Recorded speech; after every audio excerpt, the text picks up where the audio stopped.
soul fragment. It's the one mind in the many bodies. It's the one God in the many bodies. We're all brothers and sisters.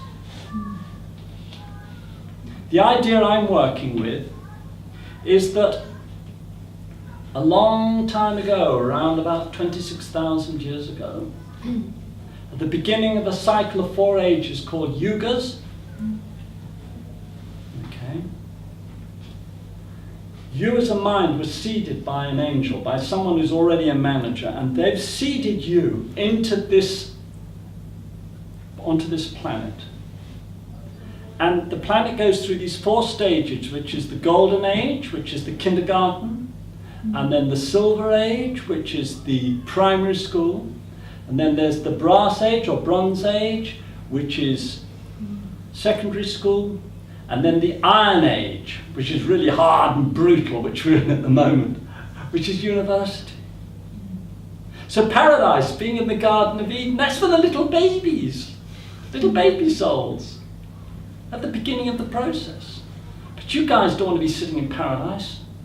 Far too boring. You get, just, chasing around, growing a few veg and chasing a few eggs and stuff. No, again, enjoy this civilization whilst it lasts.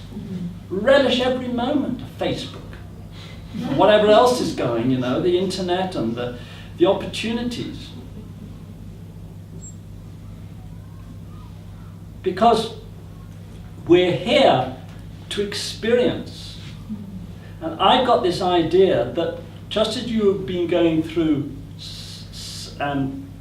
sequential incarnations, at this time, with this massive population, there's the opportunity for many of us. In fact, I bet you a hell of a lot of human beings are in simultaneous incarnation, which means that actually you may bump into yourself in another incarnation, your own mind in another incarnation, your higher self, if you like.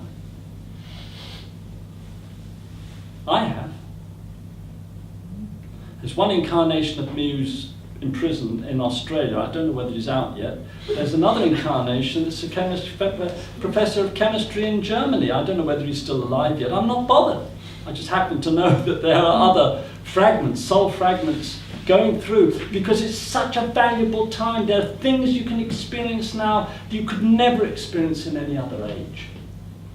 How do you know they are your other parts of you? Other soulmates or whatever. This is part of my little probing around, It's too complex to tell now. So anyway, the whole idea of the womb of angels. The womb of angels is this idea that we are coming to the end of a 4 yuga cycle. We're coming to the end of a Kali Yuga. And there is a very, very special opportunity for us. And all we are required to do is to live out of love. The simple instruction that comes from one of the gatekeepers, one of the teachers, one of the masters, the one we know as Jesus the Christ, also known as Sananda. And he said to someone this near-death experience of this man, what's happened, I've been studying near-death experiences of 2 or 3 cases of where they descended into hell and then were lifted into heaven. They went through the same process that Christ went through of descent into hell and then lifting into heaven. And the thing is that what he taught these men, one in particular, Howard Storm, it's called Descent into Death, this book, if you can get hold of it. It's really worth reading. What he taught him is that all that is required of us, you don't have to be religious. You don't have to, it doesn't matter what you believe. You don't have to believe in anything. If you want to be atheist, that's cool. Buddhists are atheists. All that is asked of you is to love whoever you are with. Simple. Not easy. Sometimes the person that's nearest to you, or the person that you happen to have plonked into your home, for better or for worse, maybe a family member or someone like that, can be very hard to love. You have to keep working at it, making the effort, you see. But to love whoever you're with, even if they're your jailer, your torturer, really challenging stuff. But anyway, if you can manage that, that's all that's required. It does help if you have some opening to the spiritual, because otherwise you'd be in a hell of a shock if you suddenly wake up and find yourself one amongst angels and you're not even allowing for that possibility. We do have a free will. Nothing can happen to us unless we give permission. And so you can't be ascended unless you're open to that possibility, unless you give permission. So talking about ascension is quite valuable, but in a sense we can give permission in a very intuitive way. And if a person is really living out of love and really selfless, they'll just be like the birthing of a baby. You know, their whole being is just totally at one with the all that is, with unconditional love. So, I think I've talked enough about my work, but as you can see, it is based upon physics. It's a scientific approach to spirituality. And I could go on for a weekend or a week to cover the ground, but the information is in my books. So, would anyone like to open up for questions?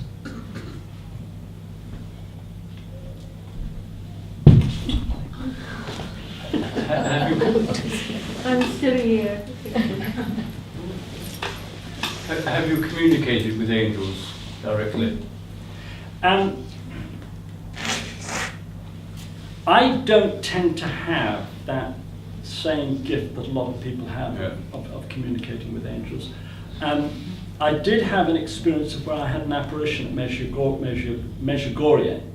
I had an apparition of Mary and then an apparition of Christ, and that was a very powerful experience. But that's a one-off in my life. I tend to sort of be aware of the presence of angels. I can feel the presence, and certainly they pop thoughts into my mind. But in terms of seeing an angel, I haven't yet seen one. I don't know how to say this in a sensible, scientific way because I'm not really that good on physics, but reading your books, I sort of totally get that everything's made of energy, which prior to that basically is movement, and the movement is caused by consciousness. That sort of makes sense to me. But when we get to the point of saying that frequency would cook you if you went up to the next level, how does one get that gentle release of energy as opposed to releasing the energy within us in a nuclear explosion? Yes. How do you get up to that level in a graceful way rather than in the sort of way that science has discovered to unravel that energy out? So the question is, how do we undergo the transition in a graceful way and not in a traumatic way like cooking the bunny rabbit by increasing frequency, vibration, or a nuclear explosion?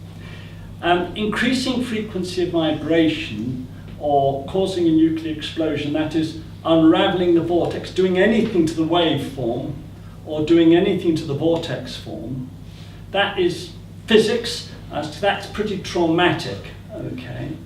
What we're talking about with ascension is changing the intrinsic speed of the energy within the wave, within the vortex, without changing the frequency of the waves, without changing the position of the vortex. In other words, some of you have got green jumpers and some of you have got purple, and I can see a red jumper there and a blue jumper there. My clothing is blue. If I was to change the frequency of vibration from a red jumper to a blue jumper, then I would increase the frequency of vibration, so the colour would change. Do you see the idea? So in the ascension, if we all got ascended now, if it suddenly happened, this was the moment, you'd all turn up wherever we're going with the clothing on, because you go up as you are, without any change in the colour of your clothing, which means you haven't changed the frequency of vibration. Do you see the idea? So there's no change in frequency, no change in atomic structure or molecular structure. So you're alive. It's extremely gentle. It's just a transition from one quantum level to another. It's what they call the quantum leap. And you can use the same process to explain quantum tunneling in quantum theory, because basically the electrons in a quantum leap cannot exist between the quantum levels. They leave one level and appear on another. So it's the ascension process happens that it's almost as though the electron disappears out of existence there and appears in existence there. So instead of climbing over the wall, it just goes straight through it, like the ghost going through the wall. Okay? Yes? What happens when you hear sometimes people die in an accident and they hover? What happens in the out-of-body experience, someone dies in an accident and hovers, is that when the physical body, the time for the physical body is up, when the physical body dies, and sometimes this can happen when the physical body doesn't die. People have astral traveling, out-of-body experiences, but certainly when the physical body dies. The extra-physical body that carries the life and carries your consciousness, that's resonating with the physical through a process I call DNA resonance, that body just simply steps out because you shed the physical body as though you're shedding a snake skin. But that body is no longer, is not constrained by gravity. So it's more like floating. And people see these bodies as ghosts, don't they? You see? Ectoplasm they call it. Could they be lost? I've read books where people are lost. Yes. When people, if a person has an out-of-body experience, basically, if you don't die, there's a cord that connects the extra-physical body to the physical. If the person goes through the death process and they float out, they have the out-of-body experience, they can indeed be lost. This is the lost soul. And if a person isn't prepared for death, you see, if they really strongly believe that there is nothing beyond. You see, I mentioned, if you want to be atheist, that's cool. In other words, if you don't want to be a theist or believe in God, but you want to believe in life instead or what have you, that's cool. But if you believe in death, you've got a problem. See the difference? One of the problems is people who don't believe, the pooh-hooers, the skeptics and that, they actually believe in death. How long do they stick around before they come back to another consciousness? Usually they stick around with the body for about 3 days, but just to keep on this track that I'm on, because I want to change question now. So the thing is this, that if people are not prepared for anything afterwards, if they don't make any effort to make connection, one of the reasons I've got the sabais is because each sabai is connected to an angel or a master, and this is a chance for you to make a connection. With a lot of people, when they have a near-death experience, they meet a grandmother, very often grandparents, or they meet someone angelic. So people pray, if they've got some sort of spiritual path, they're going to be greeted, so they won't be lost. But for a lot of people who basically are totally materialistic, totally selfish, they haven't made any effort to make any spiritual connection at all in their lifetime, well, they've cut themselves off and they just find themselves in a fog. Have you seen the movie by Nicole Kidman, The Others? Brilliant. Oh, it's worth watching.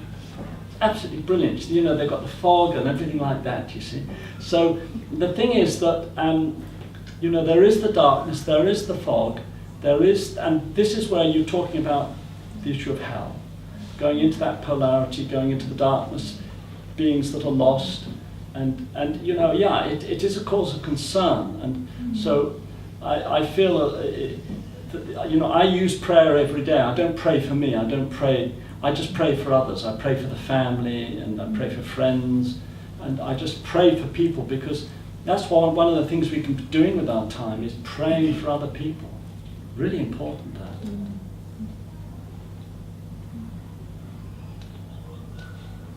Yes.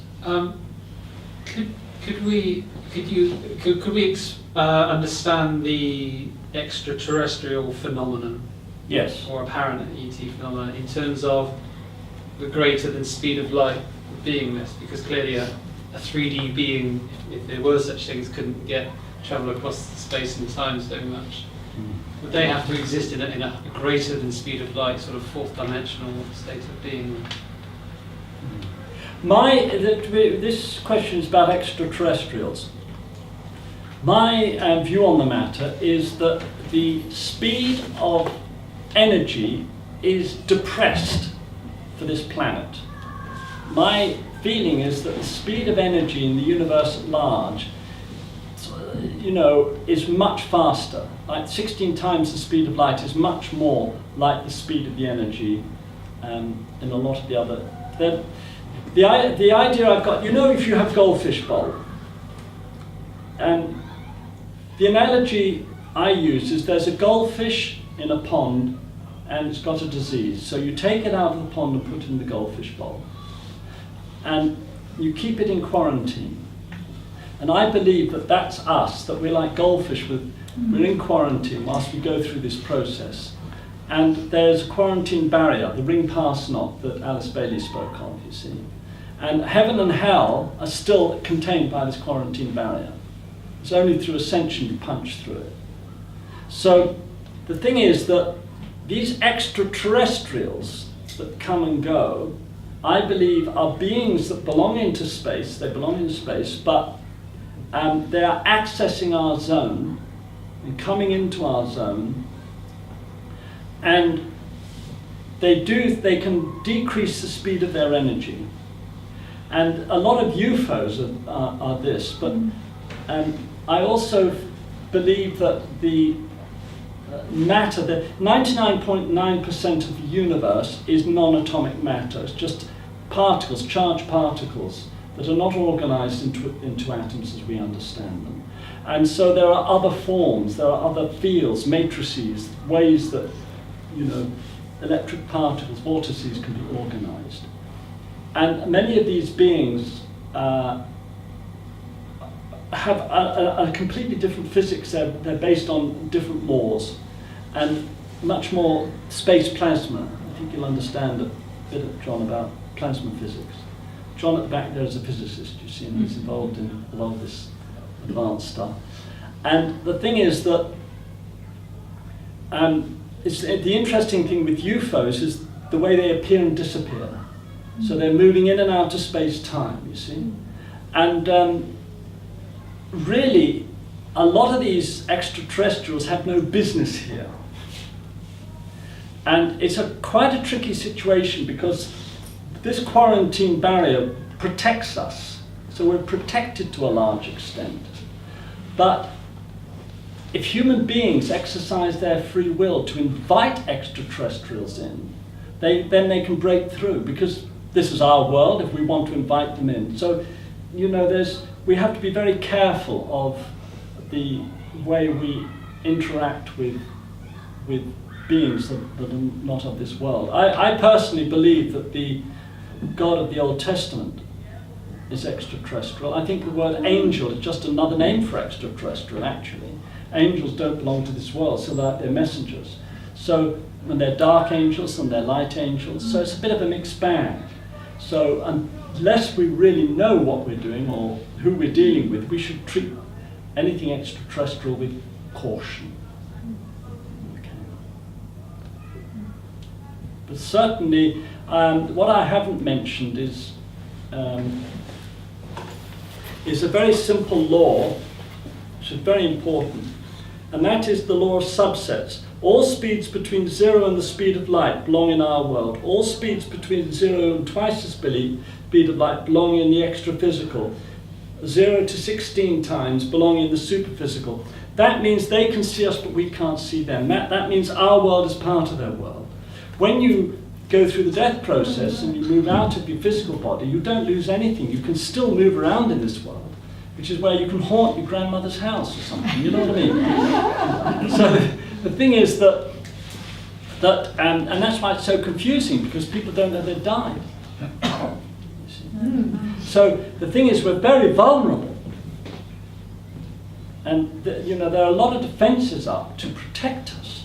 And messing around with with drugs, psychoactive substances, in a way, I think the laws prohibiting those psychoactive substances are actually there to protect us, because we're here to be limited. We're here to experience this.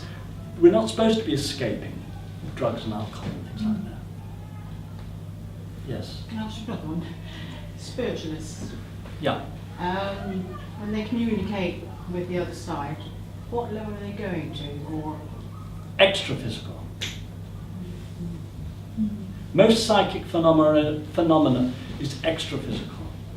And most of what you experience in your mind is your own soul fragments, because they share the same mind with you. Okay?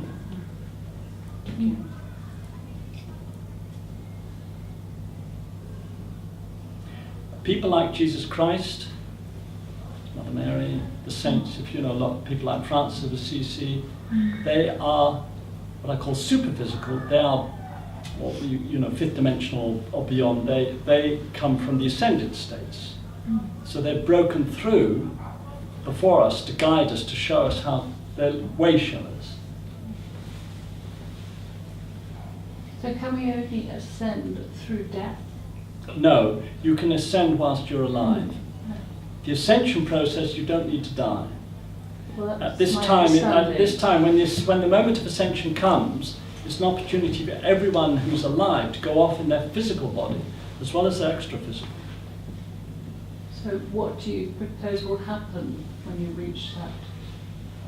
Will it be like here? Sorry, B? Well, when you ascend to that extra level, what will life be like?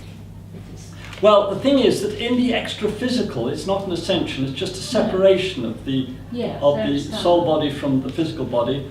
And people find themselves in an environment which is either full of green and, meadows, a place that's very similar to the earth, but much more beautiful and harmonious, which is full of life and light and very peaceful. Or they're in a cavernous space where there's just no life and there's no light, there's nothing but other people in the same situation. So the thing is, people by the way they choose to live, they go into either polarity. Okay, but with the ascension is basically the process whereby we break the bounds of the earth and move into the universe at large, and we have access to all the galaxies, the entire universe. You see, if I could just tell you a little bit what this process is about. There are people here who are going to find themselves offered the opportunity, job opportunity, to become the God, if you like, the supreme boss of galaxies, responsible for all life forms in that galaxy. It's unbelievable what we're being prepared for. The universe needs competent managers, and this is the best management training program the universe has ever come up with. This womb of angels, the earth, it's just unbelievable. Milk the most out of the limitation. Love your disease if you've got it. Don't complain about it.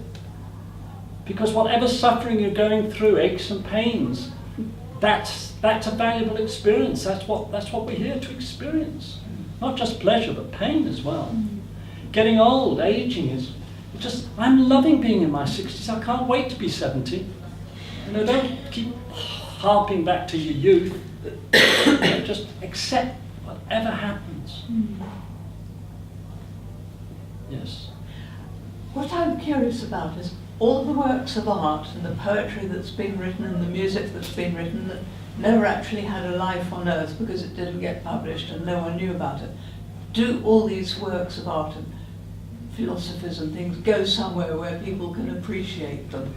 Well, this is a very interesting point, because I really believe that each human being is a universe unto themselves. And somehow or other, it's the creation of that work. And it's the fact that it's part of that person's mindset. When you pass over, you actually take everything, but it's part of your mind. You don't miss a thing. So that moment of creating that poem is there. In the ascension process, what happens is there's all the soul fragments all come together for each mind, and that rises up into the new angel. But before you take on your management, all the angel selves merge into the group selves. So it's like all the archangels merge into the archangels they were seeded from, and then they merge into the one. There's a moment in this ascension process where the many become the one again. So sorry? So would you say that Earth herself has a soul? Yes, definitely. The earth has a soul, and the extra physical, these levels of heaven and hell, are the soul levels of the earth. Where we in our soul go to those soul levels.